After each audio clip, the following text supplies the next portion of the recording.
What's up everybody, I am Jasprit Singh and welcome to the Minority Mindset. A $10,000 Rolex watch for only $250?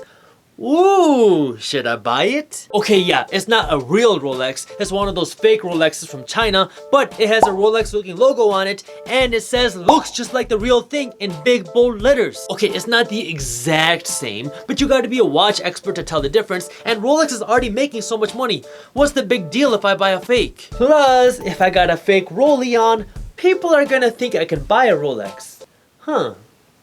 Maybe I should buy it. There's a reason why Rolex watches cost so much money. It's because they built value behind their brand. It's not just a watch, it's a status symbol. You don't buy a Rolex to be able to tell time, you buy a Rolex to be one of the few owners of a Rolex watch. Rolex could cut the prices of their watches in half and still be profitable, but that's not what they want to do. They don't want just anybody walking around with a Rolex on their arm. They only want the people that can afford a Rolex to buy a Rolex and wear a Rolex. So when you buy a fake, the issue isn't that they're losing money because they're missing out on a sale. You wouldn't have been able to afford it anyways. The real loser is you. You're hurting yourself by selling yourself short, by telling yourself you can buy a Rolex when you can't. See, most of us aren't given Rolex watches as birthday gifts. If we want to buy a Rolex or something nice, we have to earn it. But when you buy the fake, you're telling yourself, hey, it's okay. Don't worry about buying the real thing. You don't have to earn that. You can just buy the fake. You're setting your standards low because you're willing to settle for something less than you deserve. It goes back to the instant gratification mindset. When the majority of people want something, they want it now. They don't want to wait until they can afford it, and so they take on too much debt,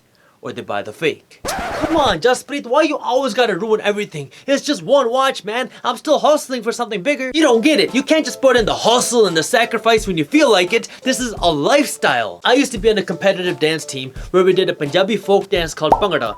It's essentially like the Indian version of hip hop. One of the things we were scored on was our facial expressions. We were supposed to keep a smile on our face throughout the dance, that way we don't look tired. We would train and practice our choreography for months before a competition, and during our practices, we had to make sure that we kept a smile on for the entire practice, even if we felt like throwing up. There was always people who said, man, I don't know why we practice smiling so much. It's uncomfortable to smile for hours at practice.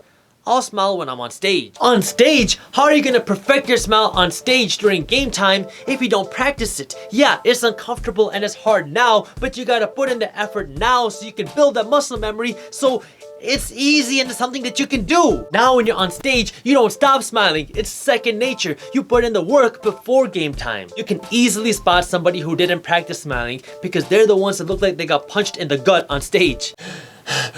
That smile becomes a part of you and a part of the way you dance when you build that discipline. Just like that, if you start settling and selling yourself out of little things here and there, you're cutting yourself out of the practice. Your mindset is your lifestyle. It's how you live your life. You gotta practice saying no to the things that aren't good enough for you and no to the things you can't afford. It's not just gonna happen by itself during game time. Yeah, that one fake watch isn't gonna change your life. Either it's skipping that one practice or the one slice of cake.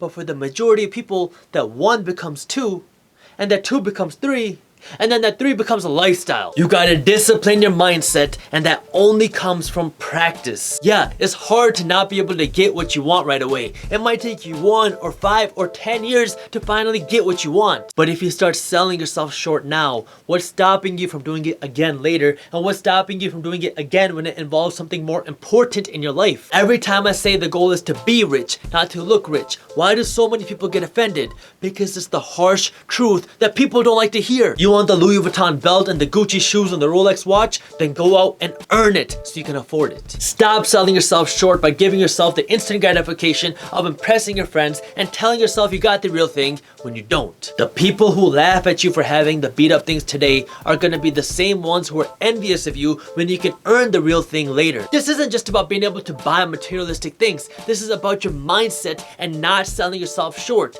Know what you want, screw what other people think, and don't settle for anything less. What's up everybody? If you enjoyed the video, hit that thumbs up button.